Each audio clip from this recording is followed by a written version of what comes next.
pouvez vous asseoir.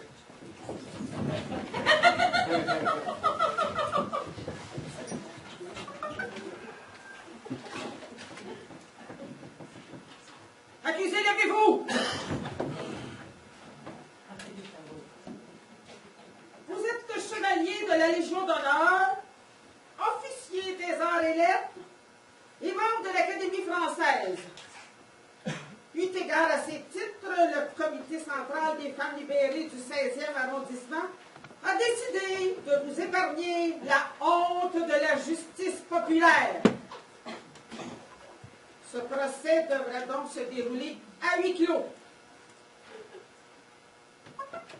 Vous êtes accusé d'avoir abusé d'une fille à votre service, Marie-Josepha Parentpuis, célibataire, 23 ans, et de l'avoir engrossée.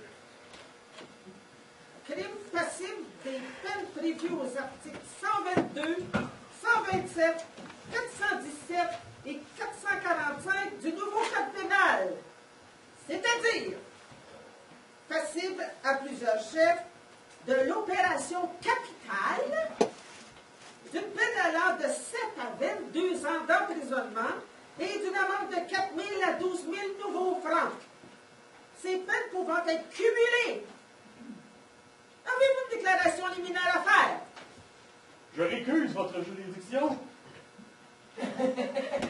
Récusation rejetée, comme n'entrant pas dans les cas prévus par la loi.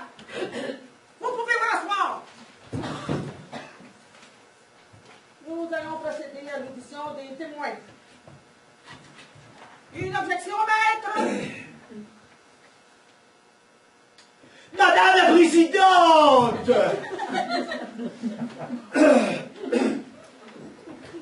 Madame la Présidente! Prenez votre voix naturelle, maître. Je ne peux plus. Alors, allez. Madame la Présidente, mon client est un homme d'une honorabilité reconnue. Ses titres, ses décorations, sa mise en tâche suffiraient à en témoigner. Mais nous devons sang de toute notre Nous hauteur! n'en sommes pas là, maître. Vous plaiderez tout à l'heure. Bien, Veuillez vous rasseoir et ne demandez pas la parole pour rien. je ne le ferai plus, madame. C'est gonflé. Vous avez une déclaration à faire, Madame de Saint-Pé? Il est de mon devoir d'informer la Cour qu'il y a moins de 2 heures, dans un accès de bestialité que rien dans mon attitude n'aurait pu provoquer, je demande à la Cour de bien vouloir me croire. Mon mari a tenté de me violer!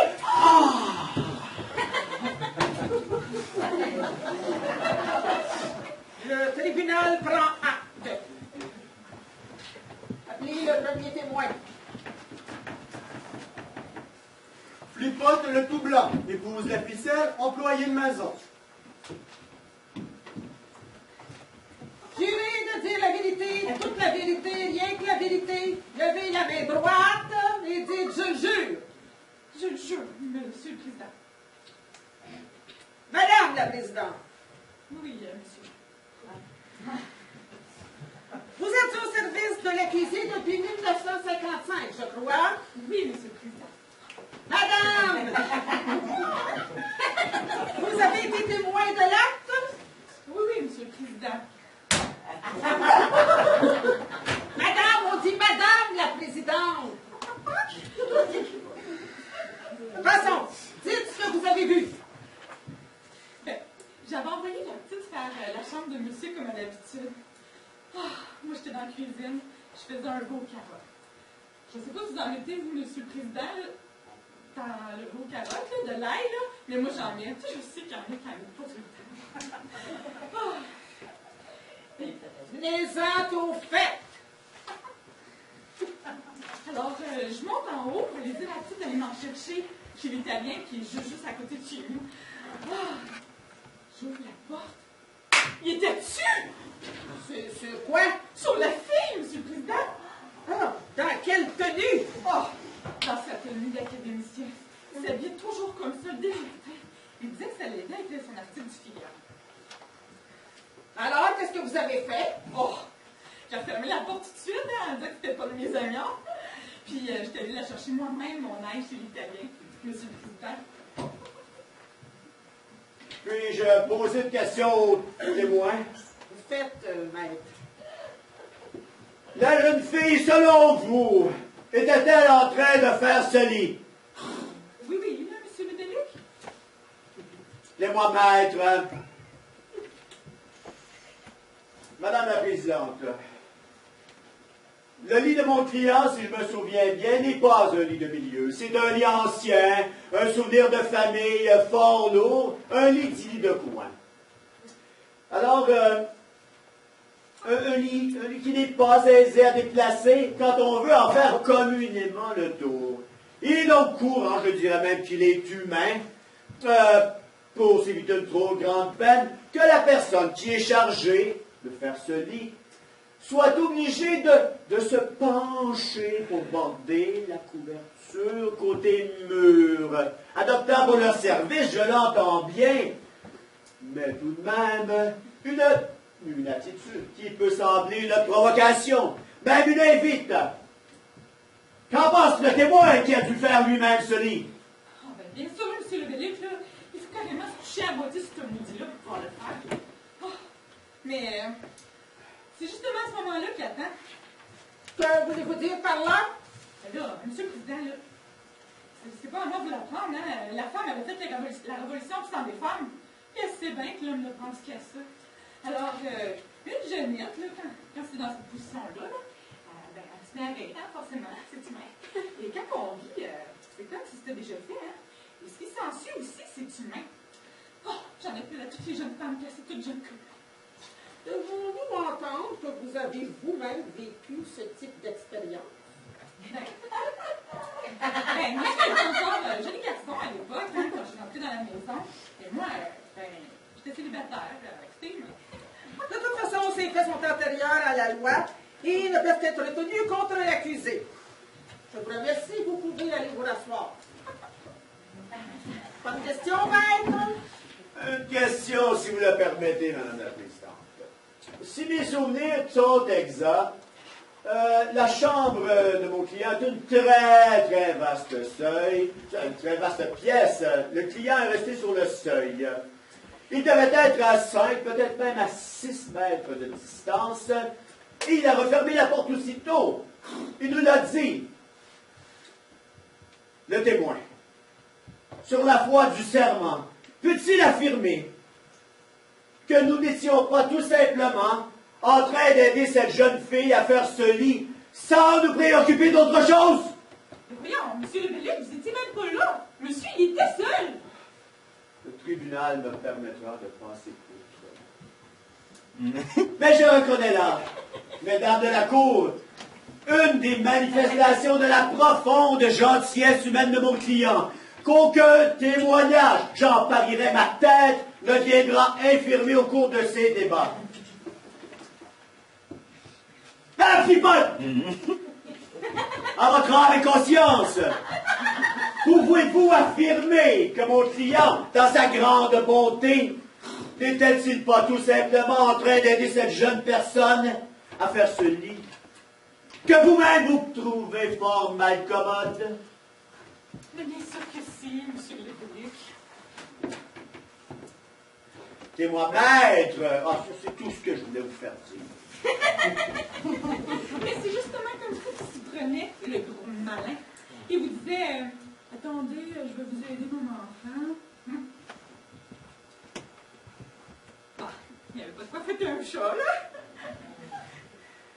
Ben, je dirais à l'époque, là. Oh, tout ça, c'est du temps du pouvoir par le crack, là, avant que la conscience de femme se soit éveillée. Ben, aujourd'hui, je dis pas, là. D'ailleurs, j'ai plus l'âge.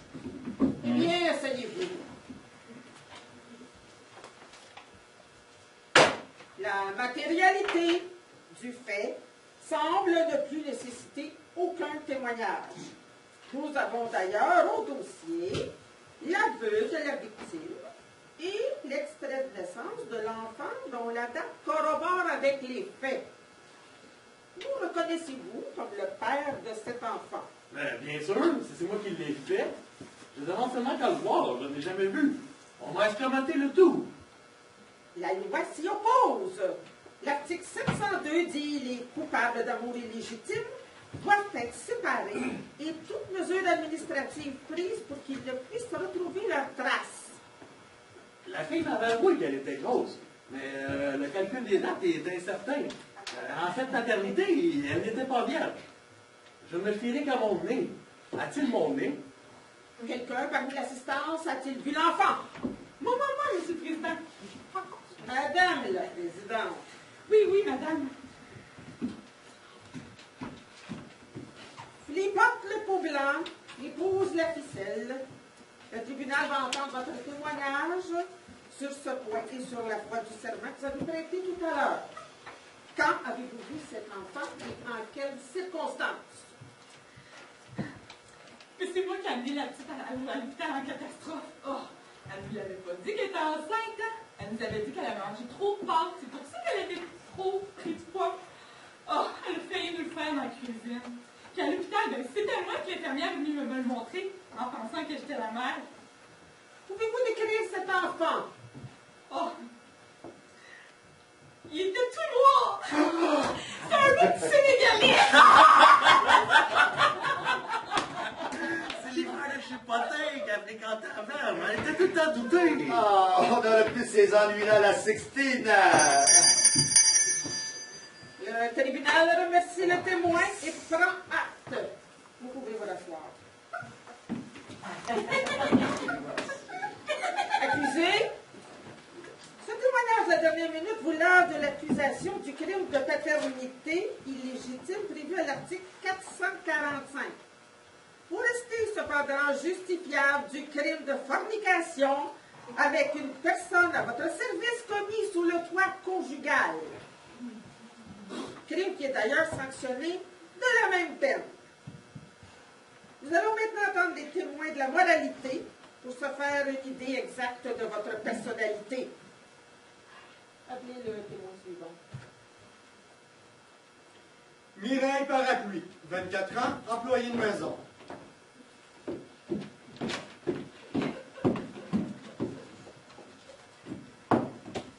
Jurez de dire la vérité, toute la vérité, rien que la vérité. Levez la main droite et dites « Je le jure ». Je le jure. Vous êtes entré en service il y a quelques jours seulement. Avez-vous eu l'occasion d'entrer en rapport avec l'accusé? Pas tout de suite.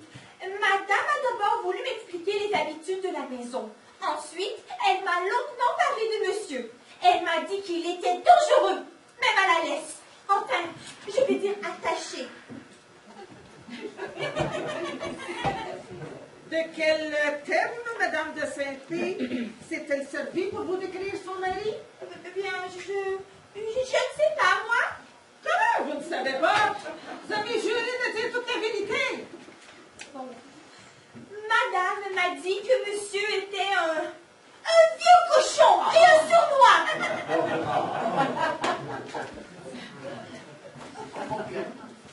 Et quand avez-vous eu l'occasion d'entrer en rapport avec l'accusé? Ce matin, lorsque je lui ai détaché la main droite afin qu'il puisse écrire son article du Figaro. Et quelle a été son attitude lorsque vous êtes acquitté de cette mission? Correct. Il m'a seulement demandé de lui frotter la main parce qu'elle était engourdie et qu'il n'arrivait pas à tenir son stylo. Ce que vous avez fait? Bien oui. Et pendant que vous lui frottiez la main, vous n'avez rien remarqué de louche dans son attitude? Non. Le tribunal vous remercie. Votre présence de la maison est évidemment trop récente pour pouvoir apporter des éléments nouveaux au tribunal. Je demande à la cour de faire dire au témoin ce que mon mari lui a demandé de faire. Très exactement. Bien. Il m'a demandé de lui faire le bossu de la rue de Coin-Campois. Et pouvez-vous dire au tribunal qu'est-ce que c'est que le bossu de Coin-Campois? Mais c'est bien terrible. Il ne faut pas imaginer. Comme on doit lui tenir son bloc afin qu'il puisse écrire. Forcément, il n'a qu'une seule main de détacher. Jamais les deux. 2, m'a dit madame. Donc, il m'a demandé de mettre le bloc sur mon dos, que ce serait plus facile qu'à bout de bras. Ah, ce n'est que cela, le bossu de la rue Quincampoix. Mais que vouliez-vous que ce soit d'autre? Vous n'avez pas à poser de questions au tribunal. Ce que les témoins ne disent pas, Madame la Présidente, c'est l'équivoque répugnante de la posture que mon mari lui a demandé de prendre, soi-disant pour tenir le bloc sur son dos, comme le fameux bossu de la Régence. Expliquez-vous. Le bossu de la rue Quincampoix prêtait effectivement sa bosse aux spéculateurs qui y signaient leurs actes, mais en public, en pleine rue. Et d'abord, il avait, lui, une vraie bosse, une bosse commode qui n'oubliait pas avec contorsion. Et que c'est un homme, du moins d'après les estampes, d'un certain âge et disgracié. Il ne pouvait, tendant sa bosse, n'inspirer aucun désir aux spéculateurs qui avaient de toute manière bien d'autres choses en tête. Mais je demande au tribunal d'imaginer que pour que le bloc tienne sur son dos, tant bien que mal, le témoin devait faire le dos rond et tendre sa croupe à mon mari et d'assez près se court un bras. Vous avez la parole, maître.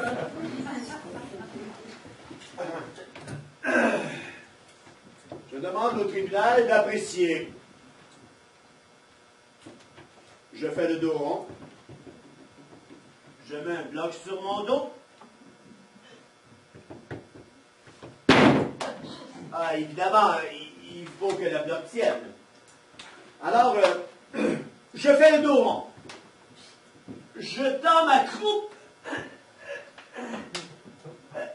Il y a des milliers de façons de tendre sa croupe. Et certaines peuvent être très décentes. Voilà. Ai-je fait naître, par cette posture, des pensées luxurieuses dans l'esprit du tribunal?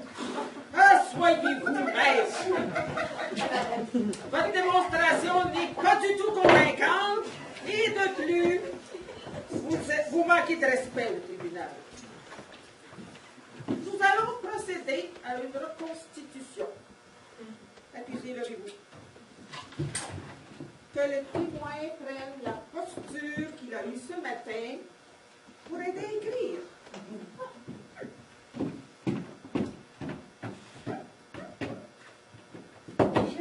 Accusé, faites semblant d'écrire.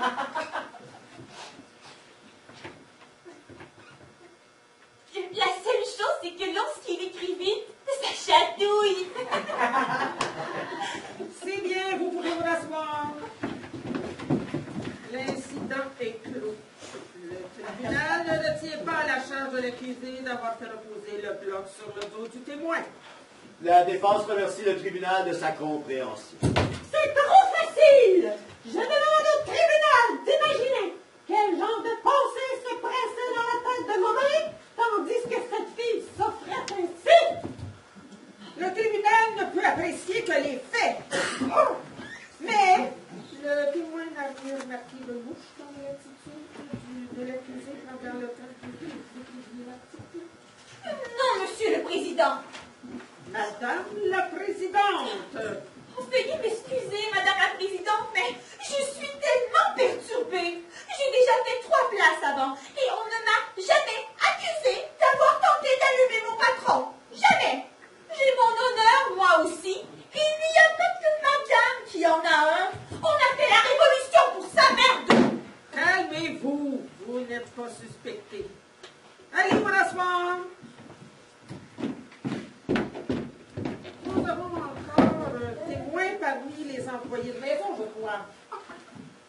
La ficelle et Lucien, employé de maison. Frotteur, chef. Quoi? Frotteur?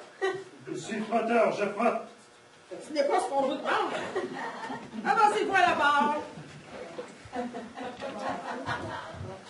Dites la vérité, toute la vérité, rien que la vérité. Levez la main droite et dites « je le jure ».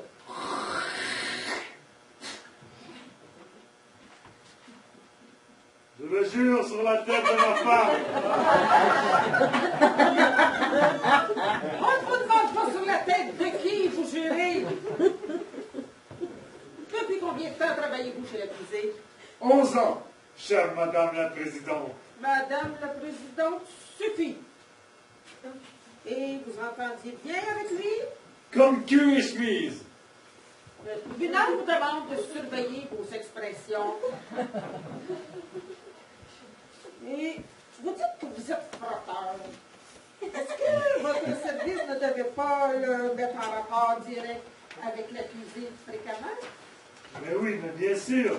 Mais il ne faut pas croire qu'on n'en avait pas. C'est la vie de famille ici, on n'est pas spécialisé. D'ailleurs, souvent, lorsque je lui apportais son pantalon passé, ses chaussures serrées, moi et monsieur, on avait un problème de causette.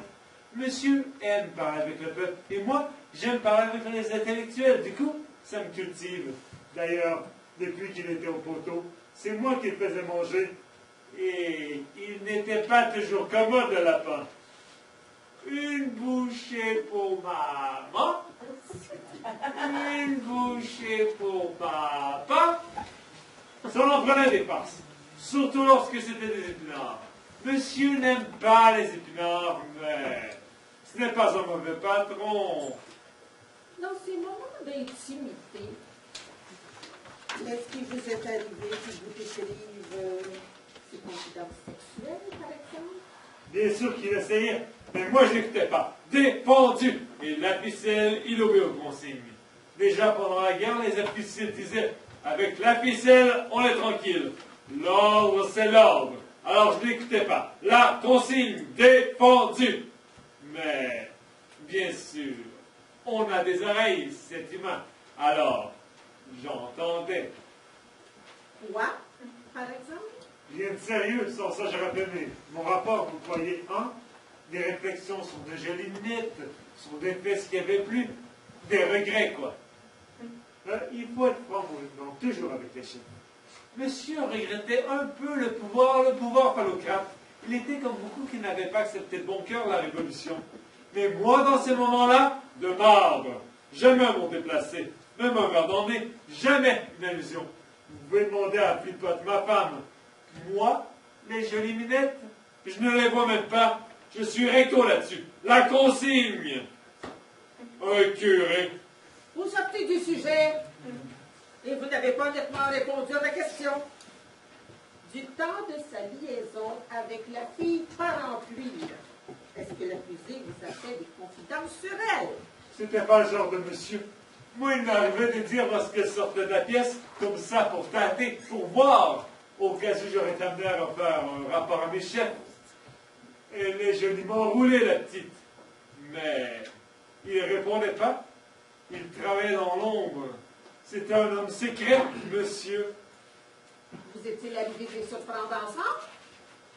Il se cachait bien, le lapin. En deux portes, paf, ni vu ni connu. Je t'embrouille. Il avait la technique depuis le temps qu'il pratiquait.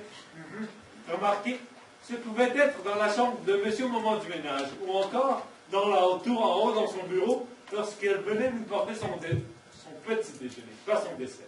Mais encore, ce ne pouvait être dans la cuisine, car Flipote était des jours, ou sinon encore à l'étage du personnel dans la chambre de madame, parce que j'aurais vu, j'avais fait un trou dans la cloison. Oh! C'est toi qui as fait le trou au-dessus du lavabo!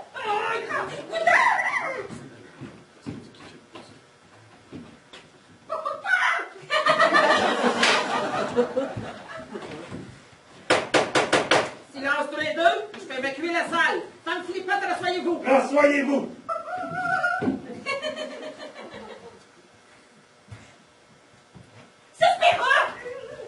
Tu viens de plaider, chef Sébastien, dans le comité, hein? C'est un vieux trou. Il y a des lois. Du temps du pouvoir phallocrate, la ficelle peut-être. Mais maintenant, jamais. Remarquez, on pourrait leur placer de l'âtre. Ni vu ni connu. Je n'y toucherai même pas tellement que je suis changé. Je suis pour la nouvelle société, moi, sincèrement.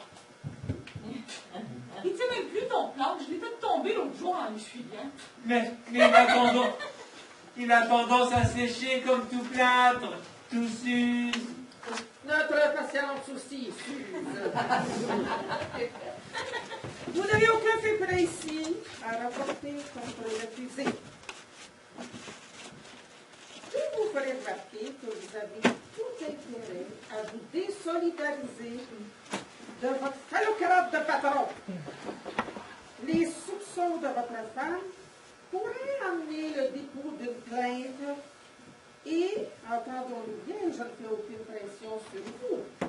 Mais, comme je fais partie de ce comité, il se pourrait que je puisse suggérer à mes collègues cette indulgence si vous faites preuve d'un peu de loyauté. Alors je ne serai pas. Souvent mes collègues dans le régiment disaient la ficelle, le cœur sur la main. Mais jamais poire, non, non. Lorsque monsieur s'est vu dans le vinaigre 2 heures avant son procès, toujours attaché au poteau, il m'a proposé de l'argent pour passer la frontière suisse avec lui. Mais moi, je lui ai dit, hein, les femmes, ça a peut-être des défauts, beaucoup de défauts. Mais la bonne femme, c'est la bonne femme. Et de plus, la femme, l'enfant, de quoi ça vivrait, hein? On n'aurait pas la conscience tranquille. Entre hommes, chef, sur l'honneur. Pas vrai que je vous ai dit ça? Si, un mot exactement ça. Merci, chef. Entre hommes. La ficelle toujours loyale. À bas le pouvoir phallocrate. Vive la France, vive de Gaulle! Le tribunal vous remercie, vous pouvez vous rasseoir. Accusé, levez-vous.